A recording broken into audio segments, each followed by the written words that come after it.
Hi friends, आज आपण इयत्ता 8वीचा भूगोल विषय घेणार आहोत आणि आज आपल्याला सागर तळ रचना घ्यायची आहे। तर बघा मुलांनो, आपण बऱ्याच वेळा समुद्रकाठी फिरायला जातो। या आधी आपण समुद्राचा अभ्यास केलेला आहे, सागराचा अभ्यास केलेला आहे, महासागराचा अभ्यास केलेला आहे। पण आज मात्र आपल्याला समुद्र तळाची त्याची रचना बघायची आहे, भूरचना बघायची आहे। कारण आपल्याला माहीत आहे की खंड आणि महासागर जे काही आहेत, हे खंड हा जणू शिलावरण आणि महासागर जणू जलावरण असं म्हटलं जातं। शिलावरण म्हणजे काय? शिला म्हणजे काय? दगड, म्हणजे ज्या ठिकाणी जमीन, माती, खडक हा भाग आहे त्याला शिलावरण असं म्हटलं जातं। आणि जलावरण म्हणजे काय? ज्या ठिकाणी फक्त पाणी आहे। जलावरणामध्ये महासागर, सागर, तलाव, नद्या, सरोवरे यांचा समावेश होतो। तर मग आज आपल्याला सागर तर रचना यांचा अभ्यास करायचा आहे। मग खंड व महासागर अनुक्रमे जसं शिलावरण आणि जलावरण यांचे भाग आहेत, तसंच खंड आणि महासागर हे भूपट्टावर विसावलेले आहेत। म्हणजे बघा, भूपट्ट म्हणजे काय? जमिनीचा भाग। खंड आणि महासागर हे जे काही आहेत हे एक प्रकारे जमिनीवरच आहे, अर्थात खंड म्हणजे जमीनच आणि महासागर म्हणजे पाणी। पाण्याचा मोठा जलाशय म्हणजेच महासागर, अफाट विस्तीर्ण अशा स्वरूपाचा जलाशय म्हणजे महासागर। तर आपण बऱ्याच वेळेस समुद्रकाठी फिरायला जातो आणि समुद्रकाठी फिरायला गेल्यानंतर आपल्याला पाण्याची जी काही पातळी असते ही कधी वाढलेली दिसते तर कधी कमी झालेली दिसते। तिला आपण काय म्हणतो? भरती आणि ओहोटी। हे आपण इयत्ता 7वी मध्ये शिकलेलो आहोत।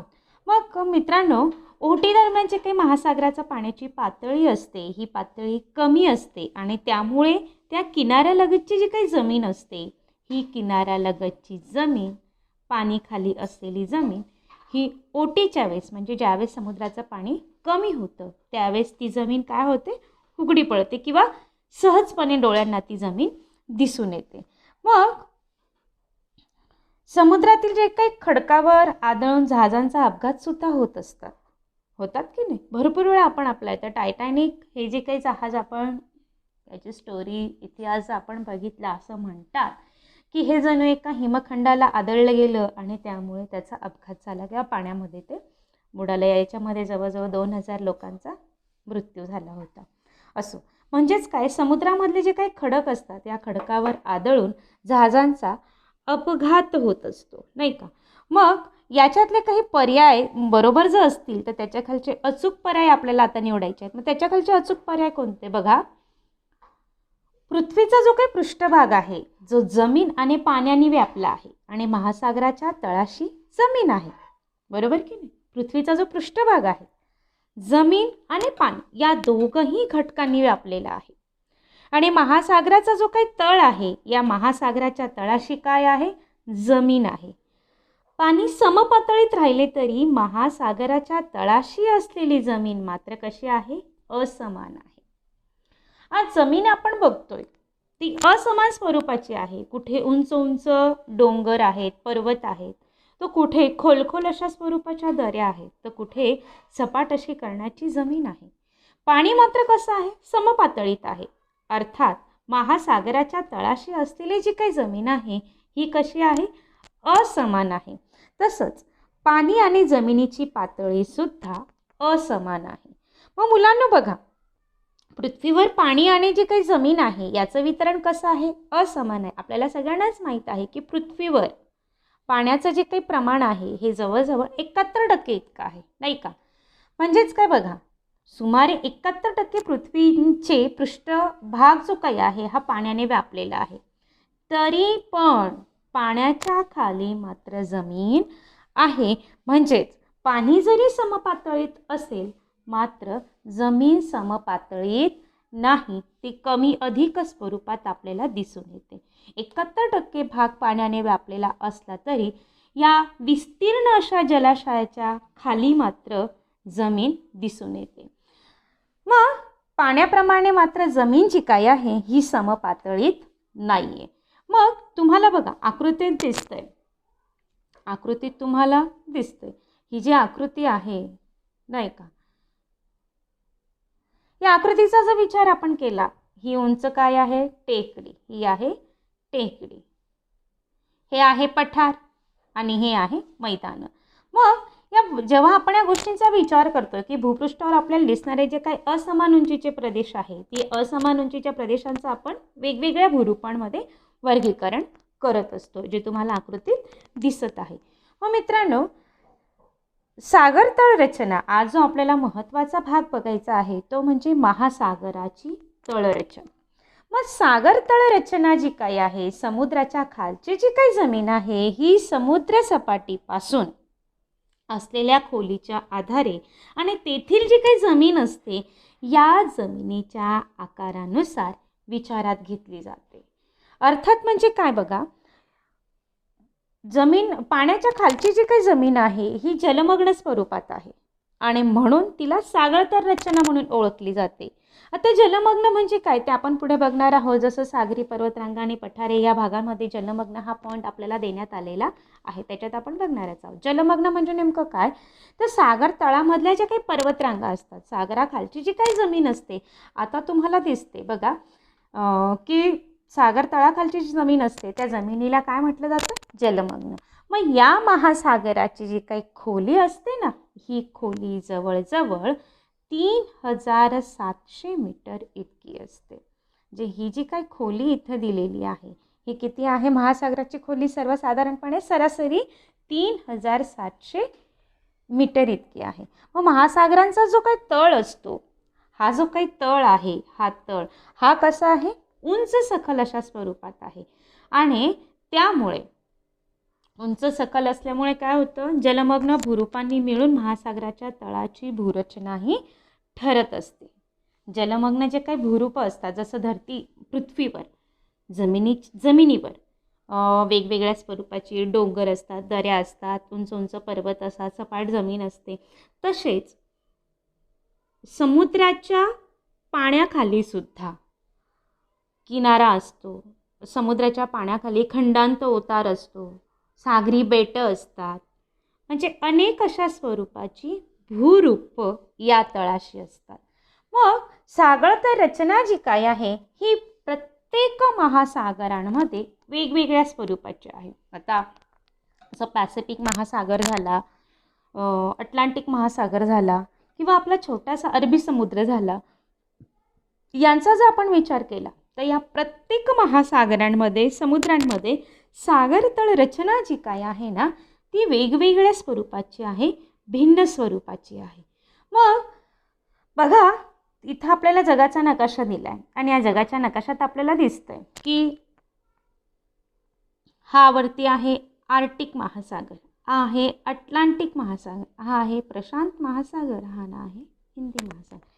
याची जी सरासरी रचना आहे बघा, आर्टिक महासागराची 1038 मीटर, प्रशांत महासागराची 10,994 मीटर आणि हिंदी महासागराची 3,960 मीटर, तर अटलांटिक महासागराची 8,486 मीटर इतक्या अशा स्वरूपाची रचना, पातळी, खोलपणा या महासागरांमध्ये वेगवेगळ्या स्वरूपात आपल्याला दिसून येते.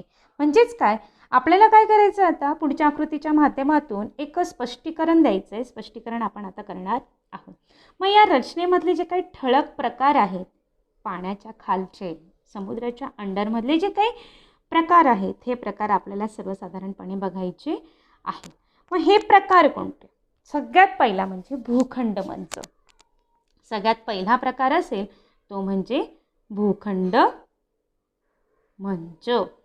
आता हा भूखंड मंच म्हणजे काय बघा, किनाऱ्यालगत असलेला व समुद्रात बुडालेला जमिनीचा भाग म्हणजे भूखंड मंच होय. बघा व्याख्या काय बघतोय आपण, समुद्र किनाऱ्यापासून जसं जसं आत जावं तसं तसं भूरचनेमध्ये बदल होत असतात, बरोबर.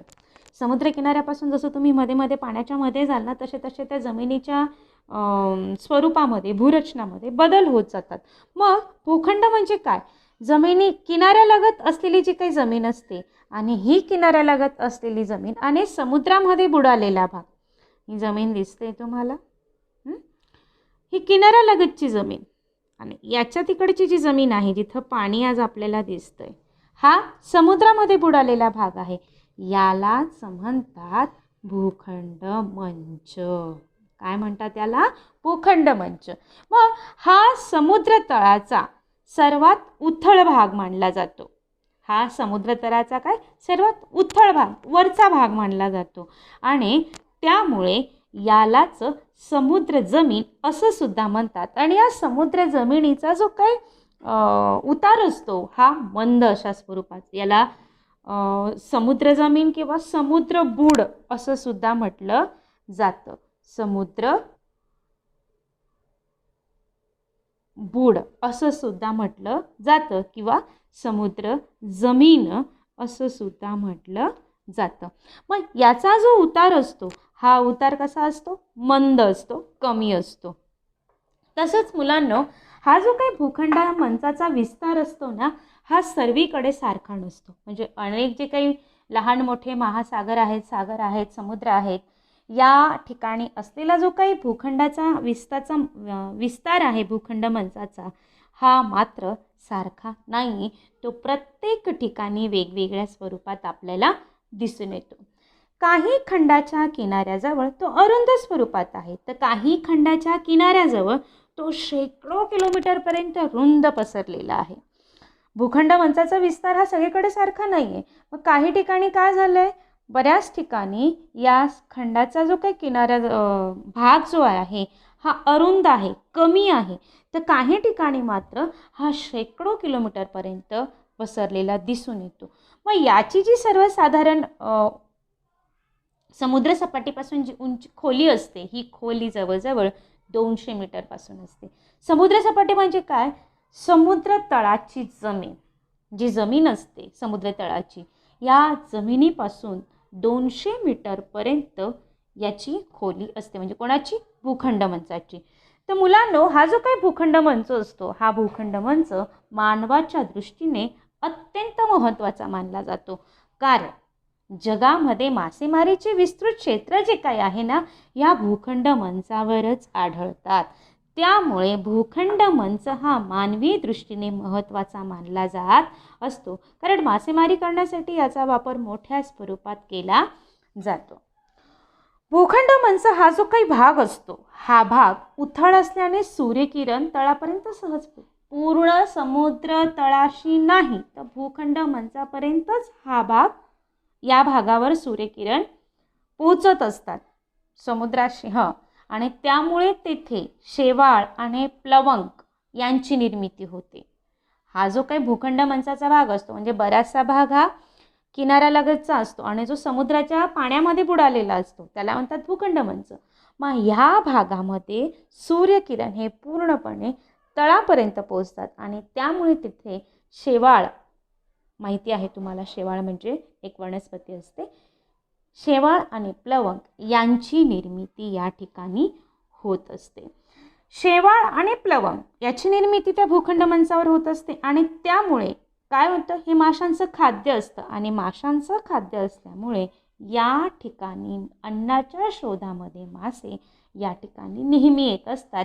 म्हणून मुलांनो, भूखंड मंच हा अत्यंत महत्त्वाचा भाग मानला जातो आणि या ठिकाणी माशांचं प्रमाण जास्त असल्यामुळे इथे मोठ्या स्वरूपामध्ये मासेमारी सुद्धा केली जात असते. तसंच भूखंड मंचावर खनिज तेल, नैसर्गिक वायू आणि विविध खनिज मिळवली जात असतात. म्हणजे भूखंड मंचावरून वेगवेगळ्या स्वरूपाचं खनन केलं जातं आणि खननाच्या माध्यमातून नैसर्गिक वायू, विविध प्रकारचे खनिज तेल हे मिळवले जात असतात. मग तुम्हाला माहीत असेल की खनिज तेल, नैसर्गिक वायू हे खोदकाम करून आपल्याला मिळवता येतात. मग चित्रात तुम्हाला दाखवलेलं आहे बघा, ऑइल काढलं जातं, नैसर्गिक वायू, विविध खनिजे काढले जातात खोदकाम करून. आणि मग काय, उदाहरणार्थ आपल्याला सांगता येईल बघा, मुंबई हाय, महाराष्ट्रामधला मुंबई, या मुंबईच्या समुद्र किनारपट्टीवर, मुंबई या ठिकाणी आहे अरबी समुद्र, अरबी समुद्र किनारपट्टीवर खनिज तेल आणि नैसर्गिक वायू मिळणारे भूखंड मंचावरील एक प्रमुख क्षेत्र मानलं जातं. एक प्रमुख मोठ्या स्वरूपाचं खनिज तेल, नैसर्गिक वायू या ठिकाणी मिळत असतं. मित्रांनो, आपल्या लक्षात आलंच असेल की भूखंड मंच हे मानवी दृष्टीने किती महत्त्वाचं आहे. तर भूखंड मंचाचा भाग संपल्यानंतर हा जो काही भाग आहे हा भूखंड मंच, हे आहे भूखंड मंच. हे आपण पहिल्या आकृतीमध्ये बघितलं नाही का. हा भाग संपल्यानंतर आता मात्र खंडांत उतार. आता खंडांत उतार कोणता आहे बघू आपण. हा बघा, हा जो काही आहे हा आहे खंडांत उतार. आता खंडांत उतार म्हणजे काय? जेव्हा हा जमिनीचा भाग पूर्णपणे संपून जातो आणि संपल्यानंतर या ठिकाणाहून पाणी सुरू होतंय बघा, दिसतंय तुम्हाला. हां, इथून पाणी सुरू होतंय इथून, आणि हा जमिनीचा भाग काय होतोय, इथं संपतोय, या ठिकाणी संपतोय. मग हा जो एवढा भाग आहे या भागाला खंडांत उतार असं म्हटलं जातं. म्हणजे भूखंड मंचाचा भाग संपल्यानंतर समुद्र तळाचा उतार तीव्र होतो आणि त्याला खंडांत उतार असं म्हटलं जातं. मग या खंडांत उताराची जी काही खोली असते ही खोली जवळजवळ 200 मीटरपासून ते 3600 मीटरपर्यंत असते. या खंडांत उताराची खोली, हा उतार बघा लक्षात येईल तुम्हाला, याची जी खोली आहे ही 200 ते 3600 मीटर इतकेपर्यंत असते. 3600 मीटरपर्यंत या खंडांत उताराची खोली असते. काही ठिकाणी ही जी काही खोली असते ना ही त्याच्यापेक्षाही जास्त आढळते. म्हणजेच काय, 3600 पेक्षा सुद्धा याची खोली ही काही ठिकाणी अधिक आढळून येते तर काही ठिकाणी ही मात्र कमी आढळते. आकृतीत दिसते इथे काय आहे, खोली जास्त आहे. तर इथं खोली कशी आहे, याचा उतार कसा आहे, कमी आहे नाही का. म्हणजेच काही ठिकाणी ही खूप जास्त दिसून येते तर काही ठिकाणी ही खूप कमी स्वरूपात दिसून येते. सर्वसाधारणपणे जी काही खंडांत उताराची अधसीमा असते ही अधसीमा ही भूखंड मंचाची सीमा मानली जाते. आता अधसीमा म्हणजे काय बघा, हा सुरू झालाय खंडांत उतार, बरोबर ना. खंडांत म्हणजे काय, जमीन. उतार माहीत आहे तुम्हाला, म्हणजे जमिनीचा उतार. मग ही जी काही आहे ही आहे अधसीमा. अर्थात मग ही अधसीमा म्हणजे या ठिकाणाहून भूखंड मंच संपून या ठिकाणी काय सुरू झालंय, खंडांत उतार सुरू झालेला आहे. त्यानंतर खंडांत उताराला लागून विस्तीर्ण मैदान असतात, बरोबर ना. हे विस्तीर्ण मैदान म्हणजेच हा जो आपल्याला आकृतीत भाग दिसतोय ना जमिनीचा, हा एवढा, हे जे वरचं आहे हे पाणी आहे. हे वरचं जे काय स्काय ब्ल्यू कलरचं दिसतंय ना हे काय आहे, पाणी. आणि खालचा जो भाग आहे हा पिंक कलरमध्ये, हा आहे मैदान. पण याला कोणतं मैदान म्हणतात, सागरी मैदान म्हटलं जातं. जे खंडांत उताराला लागून जी जमीन असते, त्या विस्तीर्ण मैदान असतं, त्या विस्तीर्ण मैदानाला सागर तळाचा सपाट भाग म्हणून ओळखलं जातं. त्याला सागरी मैदान असं म्हटलं जातं. मग या सागरी मैदानावर मोठ्या स्वरूपामध्ये, या सागरी मैदानावर लहान मोठ्या आकाराची जलमग्न स्वरूपाचे, जलमग्न म्हणजे पाण्यामध्ये असलेले, पाण्यामध्ये बुडालेले उंचवटे असतात, पर्वत असतात, पठारं असतात इत्यादी स्वरूपाची भूरूप या ठिकाणी आपल्याला आढळतात. ही जलमग्न जमीन आहे, पाण्यामध्ये असलेली. हे काय दिसतंय, हे सगळं धुकधुक्यासारखं पाणी. हे जे आहे हे काय आहे, जलमग्न भूरूप आहे. जलमग्न म्हणजे जमिनीच्या खाली, पाण्याच्या खाली असलेली जमीन ही जलमग्न स्वरूपाची आहे. मग या जलमग्नामध्ये काय काय असतं, उंचवटे असतात, पर्वत असतात, पठारं असतात आदी इत्यादी स्वरूपाची जमीन असते. आता जलमग्न म्हणजे पाण्यात बुडालेली जमीन. जलमग्न म्हणजे काय, पाण्यात बुडालेली जमीन. बघा आपल्याला चित्रात दिसतंय की ही वनस्पती आहे पाण्यातली, ही जमीन आहे आणि हे निळं निळं काय आहे, हे पाणी आहे, नाही का. मग पुढचा जो मुद्दा आहे तो म्हणजे आतापर्यंत आपण काय बघितलं, सागर तर रचनाच बघतोय. म्हणजे सागर तर रचना ही समुद्रसपाटीपासून असलेल्या खोलीच्या आधाराने तिथल्या जमिनीच्या आकारमानानुसार विचारात घेतली जात असते, नाही का. मग हा जो काही आकारमान असतो, मग यावरूनच आपल्याला सागरी मैदानं वगैरे बघायचे आहे. मग बघा, सागरी मैदान म्हणजे काय, हा जो काही खालचा भाग आपल्याला दिलेला आहे या आकृतीत बघायचा आहे तुम्ही, हा जो काही सपाट असा भाग आहे पाण्याच्या खालचा, याला म्हणतात सागरी मैदान. आणि या सागरी मैदानाची, महासागराची जी काही खोली ही हजारो किलोमीटरपर्यंत लांब असतात. ही जी काही असतात नाही, हजारो किलोमीटरपर्यंत लांब असतात. म्हणजे भूपृष्ठावर जी काही पर्वताची उंची मोजली जाते, भूपृष्ठावर आता ह्या पर्वताची जी काही उंची मोजली जाते ना, ती आपण नेहमी बोलताना बोलतो समुद्रसपाटीपासून हे शहर इतक्या ठिकाणी उंचीवर आहे. तर ते कुठून मोजलं जातं, या सागरी मैदानापासून मोजलं जातं. कारण ती जमीन कशी असते, सारखी असते. म्हणजेच भूपृष्ठावरची जी काही पर्वताची उंची असते ही सागरी मैदानावरून मोजली जात असते. मग मित्रांनो बघा, ही जी काही वेगवेगळ्या स्वरूपाची भूरूपं असतात, ज्यामध्ये आपण आतापर्यंत बघितलं, खंडमंच बघितलं, खंडांत उतार बघितला, आता बघतोय सागरी मैदान. मग ही जी काही सागरी मैदाने असतात, ही सागरी मैदानं यामध्ये मोठ्या स्वरूपाची पर्वत पठारी भूरूप आपल्याला आढळून येतात. मग या तळरचनेमध्ये जलमग्न, उंचवटे, पर्वत, पठारे, बघा ही आहेत पठारे, ही आहेत पर्वत, आणि हे जलमग्न उंचवटे म्हणजे उंच उंच शिखर, नाही का. मग अशा स्वरूपाची भूरूप या सागरी मैदानामध्ये आपल्याला आढळतात. आता पुढचा जर आपण विचार केला तो म्हणजे सागरी पर्वतरांगा.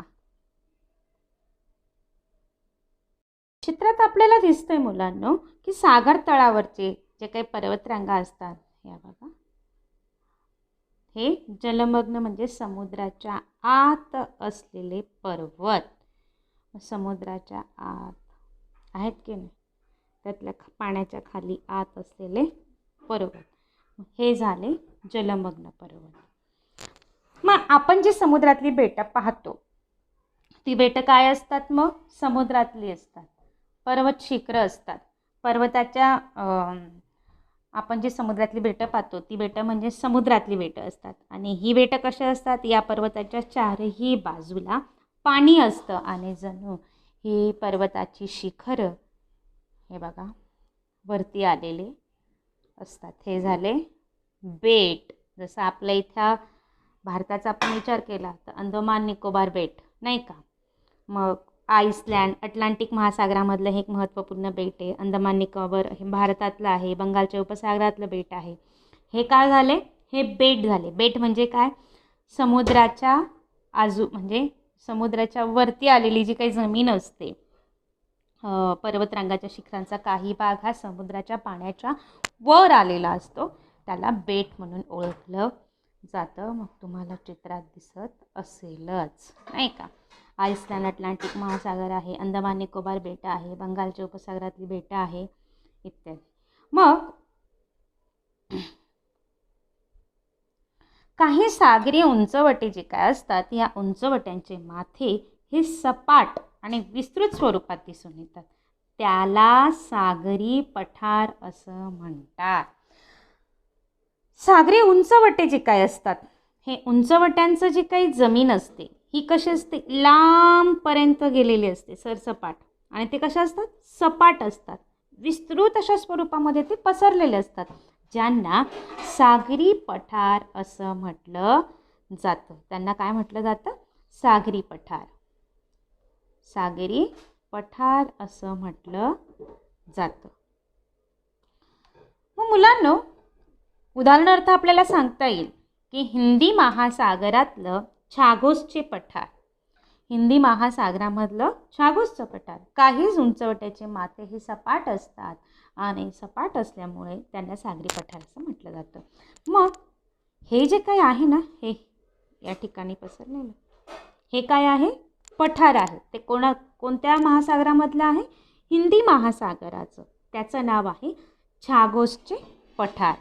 मग सागरात रचना काही ठिकाणी खोल, अरुंद आणि तीव्र उतारांची सदृश्य स्वागरी रूपं दिसून येतात. सदृश्य डोळ्यांना दिसतील अशा स्वरूपाची भूरूप दिसून येतात. त्यांना सागरी डोह किंवा सागरी गर्ता असे म्हणतात. सदृश्य स्वरूपाचे जे काय असतात म्हणजे बघा इथे आपल्याला दिसतोय हा खाली गेलेला भाग, हा भागचा काय आहे? याला म्हणतात गर्ता. हा काय आहे? गर्ता. आणि हा जो भाग आहे जो जास्त खोलीचा नसतो याला म्हणतात डोह. मग आपण बघू शकतो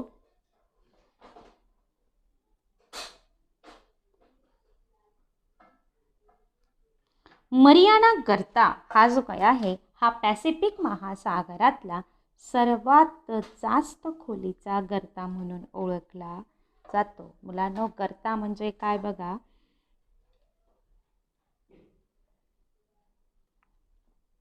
आणि इथपर्यंत असं पाणी असतं आणि खोल अशी दरी असते, याला म्हणतात गर्ता. मग असा सर्वात मोठा गर्ता हा पॅसिफिक महासागरातला आहे हा. आणि याची जी काही खोली आहे, हा जो काही खोलपर्यंत खाली गेला आहे ना, याची खोली 11,034 मीटर इतकी आहे. इतका मोठा गर्ता हा पॅसिफिक महासागरामध्ये आहे. जगातला सर्वात मोठा गर्ता म्हणून हा मारियाना गर्ता म्हणून ओळखला जातो. आता सागरी डोह आणि सागरी गर्ता हा भाग बघत असताना आपल्या लक्षात येईल की हा जो काही मध्य महासागरीय जलमग्न पर्वत आणि सागरी गर्ता हे सागरतळाचे भूशास्त्राच्या दृष्टीने अत्यंत महत्त्वाचा भाग म्हणून ओळखले जातात. अत्यंत महत्त्वाचा. आणि हे जे काही प्रदेश असतात ना, हे प्रदेश संवेदनशील म्हणून भाग ओळखले जातात. आता संवेदनशील म्हणजे काय किंवा भूकंपप्रवण क्षेत्र म्हणून म्हणजे काय? त्या ठिकाणी वारंवार भूकंप होत असतात किंवा जिवंत ज्वालामुखी हा जो काही प्रकार असतो हे त्या ठिकाणी जाणून येत असतात. म्हणजे गर्ता, सागरी डोह हे जे भाग असतात हे प्रदेश अत्यंत संवेदनशील आणि भूकंपप्रवण क्षेत्र म्हणून ओळखले जातात. चित्रात तुम्हाला दिसतंय जिवंत ज्वालामुखी बाहेर पडतोय, नाही का? मग या ठिकाणी ज्वालामुखीचा उद्रेक, सुनामी लाटा या गोष्टी या ठिकाणी मोठ्या स्वरूपात घडून येत असतात. सागर तळावर होणारे जे काही भूकंप असतात, भूकंप आणि ज्वालामुखीचे उद्रेक यामुळे काय होतं, पाण्याची जी हालचाल असते ना, ही पाण्याची हालचाल नेहमी जाणवत असते. ते स्थिर कधीच नसतं. आणि पाण्याची जी हालचाल असते ही मोठ्या स्वरूपात होत असते. आणि मोठ्या स्वरूपात होत असल्यामुळे सुनामी लाटा, ज्याला आपण सागरी स्वरूपाचा किंवा सागरी जमिनीवरचा भूकंप म्हणतो, ज्या भूकंपाला आपण सुनामी लाटा असं म्हणतो. म्हणजे ज्या समुद्राच्या जमिनीच्या अंतर्गत भागामध्ये ज्या काही हालचाली होतात आणि त्या हालचालींमुळे समुद्राचं पाणी हे मोठ्या स्वरूपात विध्वंसक स्वरूपात बाहेर फेकले जातात, त्याला म्हणतात सुनामी लाटा. म्हणजे पाण्याची जी काही मोठ्या प्रमाणामध्ये हालचाल होते, ही हालचाल त्या ठिकाणी होणारे भूकंप आणि ज्वालामुखी यांच्या उद्रेकामुळे होत असतं. मग किनारी प्रदेशामध्ये सुनामी निर्मितीचा धोका जो काय असतो हा मोठ्या स्वरूपात होत असतो. बघा, इथून हा ज्वालामुखी बाहेर पडण्याचा प्रयत्न करतोय आणि इथं असलेलं जे काही पाणी आहे, या पाण्याचा जो काही प्रवाह राहील, हालचाल राहील, ही मोठ्या स्वरूपात होईल. आणि मोठ्या स्वरूपात झाल्यामुळे काय होईल, या किनारपट्टीवर सुनामी भूकंपाचा धोका हा मोठ्या स्वरूपात संभवत असतो. सुनामी या ज्या काही लाटा असतात, या लाटा मोठ्या प्रमाणामध्ये किनारी भागातील लोकांची मोठ्या स्वरूपात जीवितहानी आणि वित्तहानी मोठ्या स्वरूपात करत असतात. सुनामी लाटा ज्या जपानमध्ये दरवर्षी असे भूकंप होत असतात नाही का, आणि त्यामुळे त्या किनारी प्रदेशामध्ये सुनामी निर्मितीचा धोका जो काही आहे हा मोठ्या स्वरूपात संभवत असतो. म्हणजेच काय, किनारी भागामध्ये लोकांना मोठ्या स्वरूपात जीवितहानी आणि मानहानी ही मोठ्या स्वरूपात सहन करावी लागत असते. तर मित्रांनो, पुढचा जो विषय आहे, पुढचा जो पॉईंट आहे तो म्हणजे सागरी सिंचन. तर सागरी सिंचन म्हणजे काय, सागराचा जो काही तळ असतो हा तळ त्या ठिकाणी असलेला सखल भाग आहे. त्यामुळे त्या भागामध्ये वेगवेगळ्या प्रकारच्या पदार्थांचं संचयन होतं आणि त्याचं स्वरूप कसं असतं ते आता आपल्याला बघायचं आहे. सागरतळ हा जगातला त्या ठिकाणाचा सखल भाग. आता मानवाने मोठ्या स्वरूपामध्ये पृथ्वीवर किंवा जमिनीवर मोठ्या स्वरूपात कचरा करून ठेवला. आता कचऱ्याचे अनेक प्रकार पडतात नाही का, घन कचरा, ई कचरा वगैरे वगैरे वगैरे. मग अशा वेगवेगळ्या भागामध्ये सुद्धा म्हणजे जमिनीच्या पाण्याच्या अंतर्गत भागामध्ये सुद्धा काही वेगवेगळ्या स्वरूपाचं संचयन होतं. मग ते संचयन कोणकोणत्या प्रकारचं ते आता बघायचं आहे आपल्याला, की संचयन कशा प्रकारे होतं. त्यामधलं जर आपण बघितलं की सागरी सिंचनामध्ये लहान मोठ्या आकाराचे दगडगोटे असतात, जाडी भरडी माती असते, मातीचे सूक्ष्म कण असतात, वाळू असते आणि त्याचं संचयन जे काय असतं हे मुख्यत्वे भूखंड मंचावर होत असतं. आपण बघितलं की भूखंड मंच म्हणजे काय, जमिनीचा भाग आणि हे असं हे पाणी, म्हणजे हा जो भाग आहे हा भाग हा झाला भूखंड मंच. जसं तुम्हाला आकृतीत दिसतोय हा भाग, हा काय झाला भूखंड मंच. या भूखंड मंचावर नद्या, हिमनद्या आपल्याबरोबर वाहत असताना अनेक लहान मोठ्या स्वरूपाचे दगडगोटे वाहून नेतात, जाडी भरडी वाळू वाहून नेतात, मातीचं सूक्ष्म कण वाहून नेतात आणि त्याचं संचयन होत असतं. अशा संचयन झालेल्या पदार्थांना सागरी अवसाद असं म्हटलं जातं. काय म्हटलं जातं, सागरी अवसाद. म्हणजे गोळा झालेले जे काही पदार्थ असतात त्याला म्हणतात सागरी अवसाद. मग हे जे काही सागरी अवसाद असतात या सागरी अवसादांचे काही प्रकारही पडतात. म्हणजे जसं मानव निर्मित घटकांचं संचयन झालं, सागरी अवसाद झालं, सागरी निक्षेपण झालं, तसं हे सागरी निक्षेप. आता सागरी निक्षेपण म्हणजे नेमकं काय बघा, महासागरामध्ये ज्वालामुखी उद्रेकातून बाहेर पडलेली जी काही राख असते ही राख आणि लाव्हारस यांचं संचयन सुद्धा इथे होत असतं. लाव्हा आपल्याबरोबर बाहेर येताना मोठ्या स्वरूपामध्ये राख, विषारी वायू, लाव्हारस, अनेक वेगवेगळ्या स्वरूपाचे घटक पदार्थ, मातीचे सूक्ष्म कण, सागरी वनस्पती, प्राणी, त्याच्यामध्ये या सगळ्या गोष्टी मिसळलेल्या असतात, एकत्र झालेल्या असतात.